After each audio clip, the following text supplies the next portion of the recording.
कि जब श्री राम जन्मभूमि का शिलान्यास हो रहा था तो आपको ध्यान है, शायद हमारे बहुत से लोगों को ना ध्यान हो तो मैं बता दूं, 22-23 दिसंबर 1949 की रात को जब श्री रामलला प्रकट हुए थे तो उसकी सबसे पहली गवाही किसने दी है? यानी जो लाइट दिखी थी वो बताई थी एक यूपी पुलिस का सिपाही था अब्दुल बरकत। अब्दुल बरकत ने यह गवाही दी है कि उसे दिव्य रोशनी दिखाई पड़ी और उसके बाद जब वो दिव्य रोशनी हटी तो वहां श्री रामलला विराजमान थे। और जो पैरोकार था इकबाल अंसारी बाबरी पक्ष का, देखिए उसको भी इनवाइट किया गया और वो आ भी गया।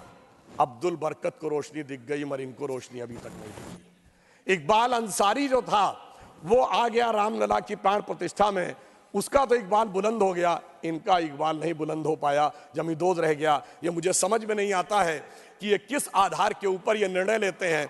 वैसे इसमें भी इनको कोई नई बात नहीं है मान्यवर, ये इनकी समस्या पुरानी है। 24 अप्रैल 1951 को पंडित नेहरू जी ने जाम साहब दिग्विजय सिंह, जो सौराष्ट्र के राज्य प्रमुख थे, like chief minister of today, उनको लेटर लिखा था सोमनाथ मंदिर के उद्घाटन पे कि मैं बहुत स्पष्ट करना चाहता हूं कि मैं इससे सहमत नहीं हूं। मुझे इस बात का बहुत कष्ट है कि हमारे कुछ मंत्रिमंडल के सहयोगी जा रहे हैं और उन्होंने कहा कि I am troubled by this revivalism, ये वर्ड है, यानी मैं इस पुनरुत्थान से बहुत दुखी और समस्या में हूं। मगर साहब हुई है वही जो राम रचि राखा, जो होना था वो हो गया। और मगर यह दर्शाता है कि जो आज की यह प्रवृत्ति है, यह प्रवृत्ति गांधी जी की नहीं थी। गांधी इस देश की धर्म संस्कृति को मानते थे, नेहरू जी की सोच अलग थी। तो मैं कह सकता हूं कि आज की कांग्रेस गांधी जी की सोच से ज्यादा नेहरू जी की सोच के ऊपर चलती है, इस कारण से यह समस्या आती है। और एक बात मैं और कहना चाहता हूं, मैं एक उदाहरण और कोट करना चाहता हूं मान्यवर, यह भी selected works of Jawaharlal Nehru series 2 volume 17 में है। 1959 में उन्होंने कहा, मैं कोट कर रहा हूं, किसी को समस्या हो तो मैं रेफरेंस के साथ बोल रहा हूं।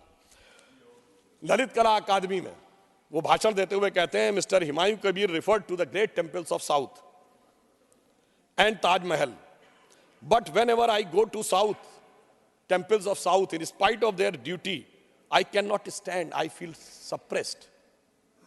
और दूसरी तरफ कहते हैं, बट जब मैं ताजमहल देखता हूं तो मुझे बड़ी खुशी लगती है। सेम उसमें, और ये ऑल इंडिया रेडियो के जो टेप्स अवेलेबल हैं नेहरू मेमोरियल लाइब्रेरी में, उसमें भी अवेलेबल है 1959 के उस टेप्स में। ये सिर्फ मैंने बताने का प्रयास किया कि ये सोच इस प्रकार की थी जो भारत की वास्तविक शक्ति और सत्ता को उभरने न देने के लिए थी, और इस कारण से इनकी सोच ऐसी रही। हमारी सोच क्या थी, मैं एक छोटी सी बात कहूं, प्रधानमंत्री जी ने उन सारे श्रमिकों का सम्मान किया, उन पे पुष्प वर्षा की। और ताजमहल के बारे में क्या कहानी है कि श्रमिकों के हाथ कटवा दिए गए थे। और मुझे आश्चर्य है कि जो लोग सर्वहारा की सिद्धांत की बात करते वो उस कहानी को यूटिलाइज करते थे। और सोचिए हमारे दिमागों में कैसे बैठा दिया गया कि हमें वो सही लगने लगा कि वो एक अच्छी बात थी। यानी एक प्रधानमंत्री जो एक मंदिर निर्माण में जुड़े हुए श्रमिकों का सम्मान कर रहा, उस पर पुष्प बरसा रहा है, वह तो गलत था और हाथ कटवाना सही था। मुझे लगता है वो महिमा मंडन करने लायक था, उसे देखने में आनंद की अनुभूति होती थी। मुझे लगता है कि यह समस्या सोचनी चाहिए। और अंत में मैं एक बात कहना चाहता हूं, एक बात और मान्यवर, ये लोग कहते हैं भाई जातिगत जनगणना कराइए, बिल्कुल अच्छी बात है, पर पहले तो बताइए जातिगत जनगणना रोकी किसने थी, किसका निर्णय था? ये 1951 में नेहरू जी का निर्णय था ना, और उस समय तो कॉन्स्टिट्यूएंट असेंबली थी, क्योंकि चुनाव तो 52 में हुए। और फिर हमने बचपन में सभापति महोदय सुना, इंदिरा जी के जमाने में कांग्रेस की क्या सोच थी, जात पे ना पात पे, इंदिरा जी की बात पे मोहर लगेगी हाथ पे। राजीव गांधी जी के जमाने में क्या था, 6 दिसंबर 1990 को इसी सदन में मंडल कमीशन का विरोध करते हुए राजीव गांधी जी ने कहा कि कांग्रेस पार्टी जात पात में विश्वास नहीं करती, हमारा नारा है जात पे ना पात पे, मोहर लगेगी हाथ पे। अरे भाई, मैं पूछना चाहता हूं, नेहरू जी सही थे कि इंदिरा जी सही थी कि राजीव जी सही थे, या आज के आपके कुल गौरव सही हैं, या दोनों सही थे? जैसी मौका मिल जाए वैसा सही था। तो मैं कहना चाहूंगा कि एक जमाने में जो पार्टी कहती थी जात पे ना पात पे, इंदिरा जी की बात पे मोहर लगेगी हाथ पे, वो अपने पुरखों की बात को धर के लात पे पार्टी ले आए फुटपाथ पे।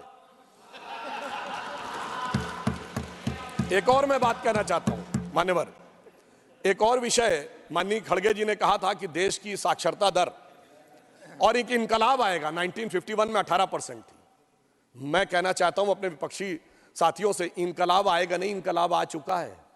जो जो साक्षरता दर बढ़ती चली गई, भारतीय जनता पार्टी का प्रभाव बढ़ता चला गया। मैं आपको सुलभ संज्ञान के लिए बताना चाहता हूं, भारत की साक्षरता दर 50% क्रॉस की 1991 में, हम मुख्य विपक्षी दल बन गए। इंडिया की पॉलिटिक्स यूनिपोलर से बाइपोलर हो गई। 2001 में साक्षरता दर ने क्रॉस किया 60%, हमारे नेतृत्व में गठबंधन की सरकार आ गई। 2011 में 70% क्रॉस किया, मोदी जी के नेतृत्व में स्पष्ट बहुमत की सरकार आ गई। 2021 में 80% क्रॉस करेंगे, 400 के बहुमत की सरकार आएगी। क्यों?